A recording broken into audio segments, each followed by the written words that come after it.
Hi, and welcome to Reddit Files, where real stories cut deeper than fiction. Let's go into it. So I was madly in love with my ex-GF, together for 4 years. She is quite attractive and very affectionate. She thrived on attention, to which I catered to the best of my abilities. I fondly called her Winter, and she had a cheesy name for me as well, which I choose not to divulge. Overall, I was happy.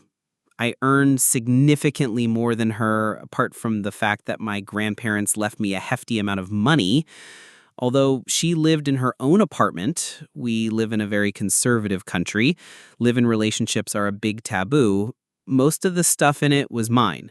She drove my car, used my laptop, and so on. I have a crappy 32-inch LCD TV, while she bought a 60-inch Bravia and defaulted on payments, after which I had to pay for it. This was not an isolated incident either, because she had a lot of things I was paying for. I admit that I was a doormat in blissful ignorance of all the red flags. So one day I was at her place and I used her laptop to check my email. I couldn't remember her Wi-Fi password. Her Gmail account opened up, and as I went to sign out, a Hangouts notification popped up which said, "God knows I love your body. 7, same park. Night at my place. Wear the dress my name bought for you so I can tear it apart." There were no other texts on that chat head. She probably deleted it. It was my student. My barely 18-year-old first-year student whom we'll call Wuss. I can't describe how I felt at the moment. It was a wild cocktail of emotions. I slammed her laptop and stormed out of her place, but I was foolish enough to not take any evidence. But they were supposed to meet up the next day, and I could catch them red-handed. Next day, I go to the place where they were supposed to meet and catch them making out in my car. I knock on the window, ask for my keys, and tell her to never talk to me again. She was sobbing, apologizing, and so on. I asked Wuss to drop her home, and he just bolted like his tail was on fire. I can never forget the look on their faces, that sudden paleness and shocked expressions. Wuss also forgot his phone in my car.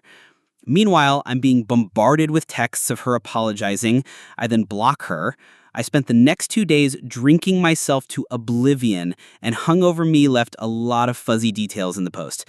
I tried calling my best friend, but he was away for a business trip, so I didn't disturb him. All I did for 2 whole days was drink, puke, sleep, eat, and repeat. 2 days later, when I came to my senses, I went through my bank statements and then canceled our joint account. Well, she withdrew almost all of the money in it, out of which 3/4 was mine. I was still being bombarded with texts and calls, but sometime during my drunken furor, I cracked my phone's screen, thus rendering it useless. So I got my backup phone and see a barrage of notifications. As it turns out, she posted on Facebook that I had been cheating on her, that I was an emotionally manipulative, two-faced douchebag who sleeps with his students. We had a lot of mutual friends, most of who blocked me. Someone even created a WhatsApp group and they abused me and said horrible things. She even turned my sister against me. Our father left our mother for a woman half his age. Our mother got depressed and died after a few years.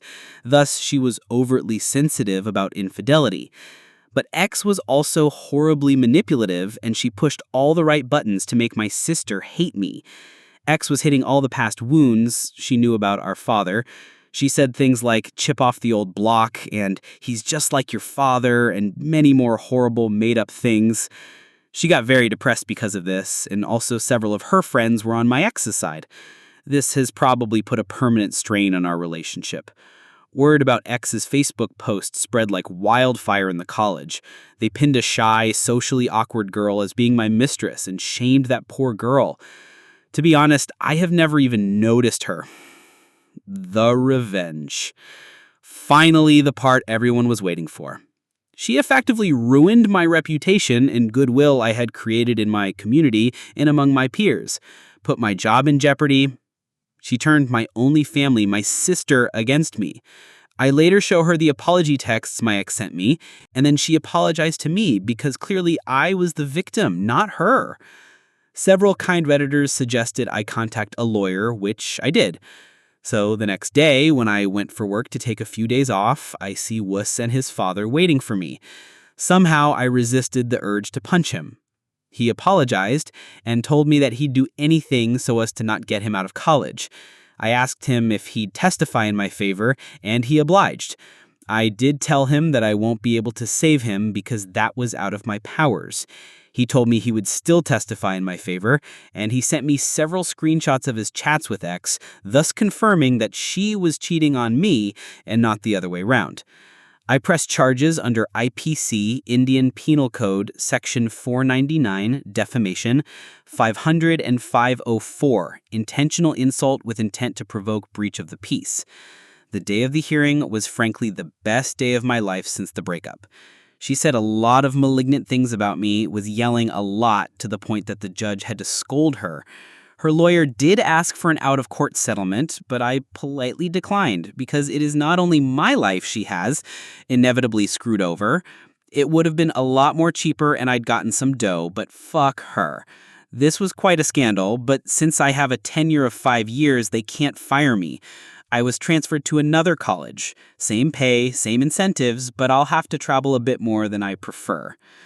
As for her, she is in knee-deep shit. She was a librarian, she's a library science major in the institution I worked for, and was fired as soon as I notified the authorities. The reason being philandering with a student. This has also screwed up her chances at procuring a job in the future. She also faces jail time, as mentioned under Section 500 and 504, which can extend up to imprisonment for over 2 years, a fine, or both. And Indian jails, sheesh. She can post for bail, however. Wuss has been expelled. The money she stole, that would be going to her lawyer. My best friend went to her apartment, got my stuff back for me, which included a futon, a refrigerator, an air conditioner, a laptop, and several expensive electronics, and some jewelry. She'd keep the TV, though, because it's in her name. She'd probably have to sell it because lawyers ain't cheap. And she has no job and no savings. This is in India, and as you might have guessed, people are very, very conservative here.